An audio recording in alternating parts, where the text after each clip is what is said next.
Lyca production Subaskaran மற்றும் ரட்சையின் பூபஸ் தயாரிப்பில் உலகநாயகன் நடிப்பில் பிரம்மாண்ட இயக்குனர் சங்கர் இயக்கத்தில் ஏந்தியன் 2 ஜூலை 12 முதல்.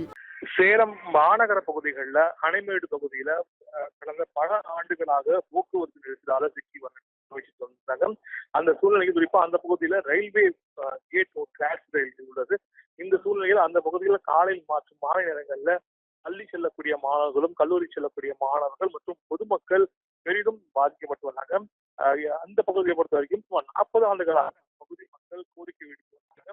குறிப்பா அந்த பகுதியில மேம்பாலம் கட்டப்பட வேண்டும் என்பது 40 ஆண்டுகால கோரிக்கையா இருந்தது. இந்த சூழ்நிலையில் 92 கோடி ரூபாய் செலவில் மேம்பாலம் பெற்றுவதற்கு திட்டமிடப்பட்டது. கடந்த 2011ஆம் ஆண்டு இதற்கான திட்டமிடல் செய்யப்பட்ட நிலையில் தற்போது 13 ஆண்டுகளுக்கு பிறகு தற்போது மேம்பாலம் பயன்பாட்டிற்கு வந்துள்ளது.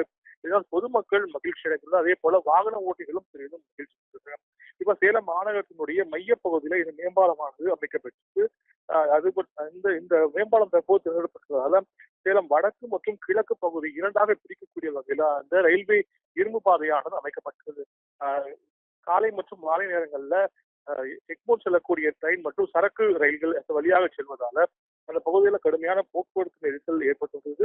இந்த சூழ்நிலையில் தற்போது அந்த கோரிக்கையை ஏற்றி தற்போது மேம்பாலம் 2011ஆம் ஆண்டு திட்டமிடப்பட்டு பணிகள் நடைபெற்று வருகிறது. நிலம் கையகப்படுத்துதல் உள்ளிட்ட பல்வேறு காரணங்களுக்காக தற்போது 13 ஆண்டுகள் நிறைவேற்றி தற்போது மேம்பாலமானது கட்டப்பட்டது. இந்த மேம்பாலத்தை பொறுத்தவரைக்கும் 92 கோடி ரூபாய் செலவில் இந்த மேம்பாலமானது கட்டப்பட்டது.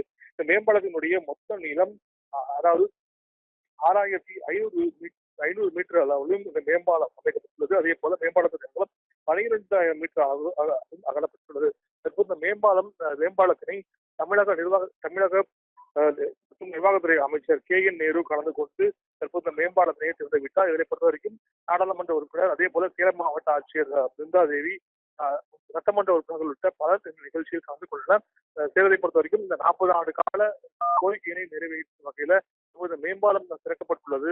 சேலம் மாநகர மக்கள் மத்தியில மகிழ்ச்சியை ஏற்படுத்தியிருக்கு.